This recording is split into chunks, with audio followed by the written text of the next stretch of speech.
Welcome to yet another low budget production. Again, this is for noobs, and this one I'm going to touch on my upgrade I have done is with the knuckles here, the aluminums. Biggest key feature of this upgrade, I would say, would have to be the much larger bearing on the end, which gives it way better, way less rolling resistance. They're lubed up and stuff, so they're not all shiny anymore, but anyways, you can see they're much bigger than the stock ones. Also the tightness, get rid of kind of the slop on the front end and the back end for that matter. I have all four done, but I only tore front two. I'm going to show you a couple things. These set are from Hot Racing, machined aluminum.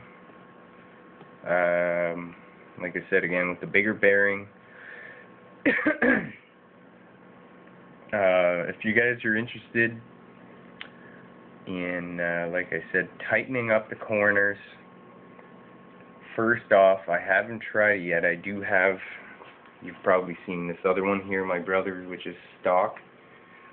If that is just plain old your key issue, to just tighten up those corners and get rid of that play, which I'll kind of show you on this one here.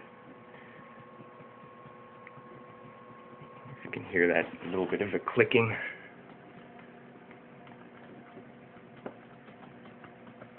Just get a little bit more precision on those ends. I would, if that's all you're looking to do and your budget's really tight, I'll probably show you a video on how to, but you guys probably figure it out though anyways, but you would probably like to just go ahead and start tearing through your stock units, and you can probably just go ahead and tighten that up a little bit to your spec with the factory units, which I learned when I was putting on these aftermarket ones. I maybe should have done, again, a little bit more research, or maybe someone should have given me a bit of a heads up, but anyways, it is what it is. Which is why I'm making this video right now for the noobs. For us, for you guys. You can, on the stock ones, there's these little blue ends here, you can pull them off. They just pull right out. And there is basically the end here where the ball lies. It's basically a ball joint like in a real vehicle, and this big nut you see here has the receiving end for the ball, which what you do to tighten that up is you would just get your Allen key, or in the case of the factory units, I'll show you even, you go ahead and you grab this tool right here, and it has this crowned kind of thing on the end here, which on the factory unit you go ahead and you stick that in there and it will tighten up the ball joint. If you have an issue with it always coming loose, even though you have tightened them up, get some thread locker. Go to your hobby shop, talk to them about what type you want, which kind, and they'll help you with that. And you set them up with the thread locker in it, let them dry, lock, it's pretty self-explanatory. You'll have it set up the way you want and it'll be locked that way, which I need for these. I've been just kind of doing a little bit of R&D with these. I haven't set them up with thread locker yet, which is going to be something I'm going to get today, because I did get them hashed out. They work pretty good. If you're pumped and you just, screw the factory units, I want to get these, they look cool, do a bit of research. Actually do a lot of research on these. There are many different ones that you can get for the Summit or the Revo, whatever. I don't want to go and start saying, oh, don't get these, they're probably going to send someone down here on a hit to kill me. But I have seen there are different ones that are a little bit better than this. Not that these are terrible. The bigger bearing on the end, like I said, much lower rolling resistance. They work great.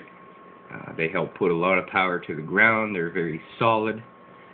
The main issue I had with it was with the bearing installed. There's the bearing on the inside as well, which I had to reuse the factory bearing, which does fit. Maybe that was the mistake. Maybe I had to buy another upgraded set of bearing for the inside. Who knows?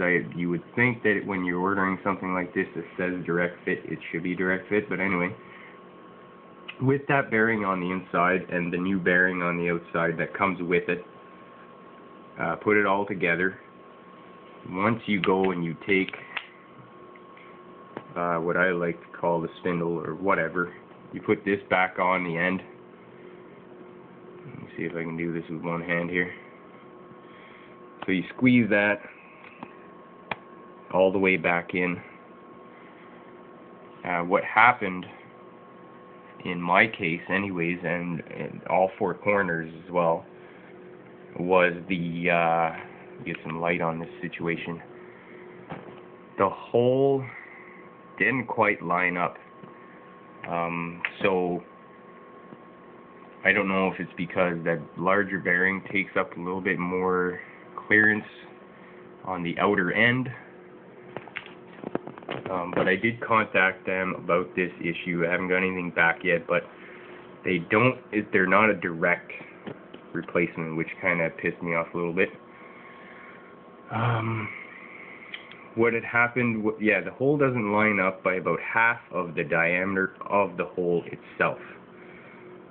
Now what I did for this one to work, is the bottom hole where it's just a pin, the pin end of this thing here, the pin, just bored it out excessively large. The top threaded one, again, it didn't line up by a bit, but the top threaded one does end up fitting through and delicately so that you don't strip the hub here. But then with the hole at the bottom overboard, what would happen before is as it was going through the axle shaft, it would pull itself out off center and it wouldn't want to make it through the bottom end. And in turn I was trying to hammer through and it started to strip the hub, so that's not good. So overboard the bottom hole, it made it through. They tighten up. Other than that, they worked great. Another small issue, and again, you're going to say, oh my god, what the hell, man? But I should have done a little bit more research, right? The end here, where the boots fit on, you can see there's just a groove there that the boot fits into, which doing things with one hand is pretty well stupidly impossible. Anyways, let me just see if I can get the factory out for you real quick.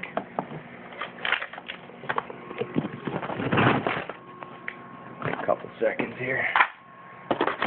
Of course, it's buried all the way down to the bottom.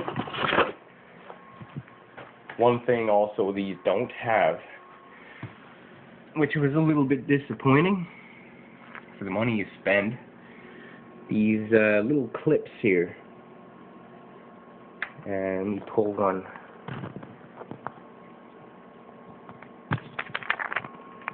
I do apologize about the concrete, but doing things with one hand is impossible. So yeah, these little clips for the plastic retainer for the boot are not included on the unit. Just that groove which the boot is supposed to stay in, which doesn't necessarily work all that great. So if you guys are super concerned about getting dirt back into the ball joint from the back where the boot is, These are probably not ideal. I have them well greased though, and haven't had an issue yet. But I know something may arise though because they don't stay on exactly all the time. So yeah, so again, those two little clips are missing from those aluminum units. There are some out there, I've been doing research now, that have everything just like the Stalkers. I believe Integi makes them. Go and check Integi's website, it's great, lots of stuff for the Summit. I'm gonna go ahead and end this one too, and this will be just on the knuckles, the upgrades for the knuckle. So that's what I've learned so far about those, and hopefully that helps you guys. That's about it though.